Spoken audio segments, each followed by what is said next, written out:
This video is sponsored by Ren. Okay, I know that I've been recently calling a lot of anthropomorphic animals hot, like Knuckles and the gorilla from Sing, and now this wolf from The Bad Guys, but like, man, I don't know. I'm not a furry, I'm not, you know?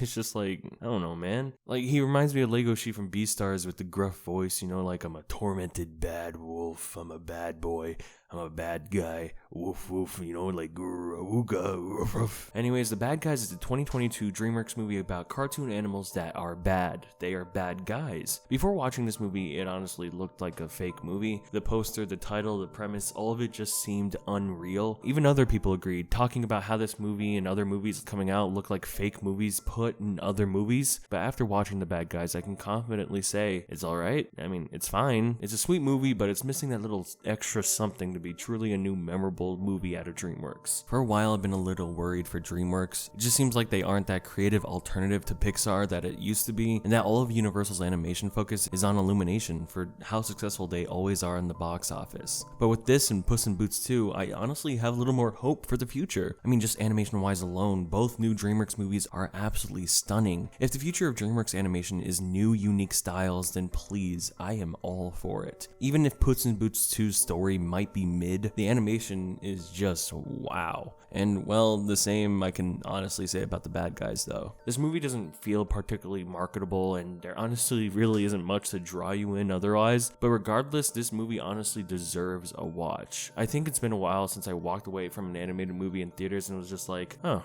that was sweet. It's nothing revolutionary or terrible, but it sits comfortably in the middle as a little nice heist movie that pulls off capturing your attention for the majority of the runtime. It stars a group of characters who are very bad, as the title suggests, and they do very bad things until ruh-roh, they try to do good things. Oh my god. There are a lot of twists and turns of bad guy, good thing, bad things, and they're pretty predictable, but nothing really to get mad at. The best part of this movie is the animation. It feels very unique in the movements of all the characters. Almost every single second of the movie has something energetic going on with a character on screen, especially the cop character. It reminds me a lot of the movements in Cloudy with a Chance of Meatballs, with just having the character completely morph into different shapes, even when saying the most normal dialogue ever. It looks really pretty. They really created a nice, visually appealing movie. Now, the character in the story is where it's just okay. I think honestly I don't really care for this being a large group of characters, as the movie really only focuses on just 2 out of the group as characters themselves. This might have been just a lot stronger movie if you cut out the other bad guys and just had it be a bad duo, because the wolf and the snake's relationship in the movie is the strongest part of the movie, and everyone else around them is kind of just there to fill time and add fart jokes. I don't really remember anything about Piranha or Shark or Tarantula. Actually, I got annoyed with Tarantula quite a amount of times because her hacking scenes would just go on for way too long and be a little annoying. So honestly, just having a wolf and a snake be in this little heist thing would honestly be better. I do think the voice acting might be some of my favorite in a DreamWorks animated movie, especially from Sam Rockwell as the wolf. It feels like an actual wolf himself is whispering in my ear his plans for a little heist and what he's gonna steal and what he's gonna do next. Ooh, what are you gonna do, wolf? What are you up to? Oh yeah, tell me more. Get in my ear. What are you doing? I do think it's crazy that I'm seeing no one compare this movie to the Sly Cooper series. I mean, this is based on a book, but this movie is literally Sly Cooper, but with humans in the same world as the animals. I mean, Wolf is Sly, this tarantula is Bentley, Shark is Murray,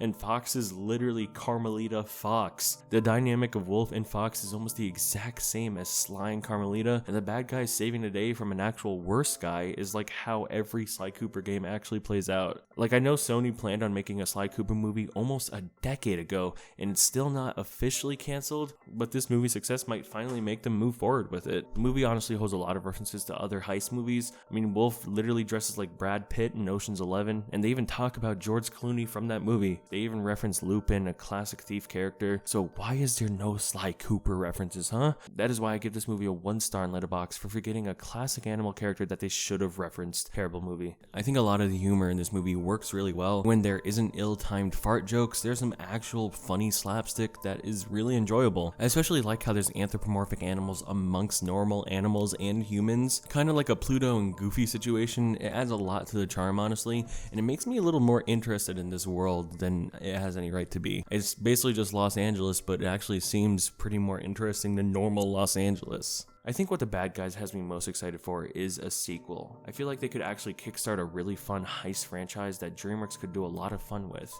Having these bad guys who are bad but do bad guy things is an easy way to continue just doing heist stories like this one, and I'd love to see it. Overall, The Bad Guys is just an alright, nice animated movie that I'd like to see more from DreamWorks. I'm happy to see a new franchise spawn that doesn't ultimately cater to baby brain marketing, but attempts to do something new. Go support it while it's in theaters, so DreamWorks continues to make new things rather than another Boss Baby, hopefully. I mean, these guys may be bad, but you know what's even more bad? People who don't recognize climate change. That's why this video is brought to you by Wren. Wren is a simple and effective way to make a difference in the climate crisis. On Wren, you can calculate your carbon footprint and fund a diverse mix of carbon reduction projects like tree planting, mineral weathering, and rainforest protection. Once you sign up for Wren, you receive monthly updates from projects that you support and see what your money is spent on, with photos and details on every tree planted, acre reforested, and every ton of carbon offset. I genuinely think that the community tree planting is one of the best projects on Wren. It's great to see just how much impact just this project alone has on helping the climate crisis. You can sign up for Wren using my link in the description, which will get you 10 extra trees planted in your name. Come on, that's really cool. Offset your carbon footprint today with Wren. Thanks for watching, guys. I know this video was a little short. I'm sorry about that. I'm in the process of moving, which is why this audio is also super echoey. I kind of wanted to put this out to say, hey, I'm working on a longer video, you know, a much longer video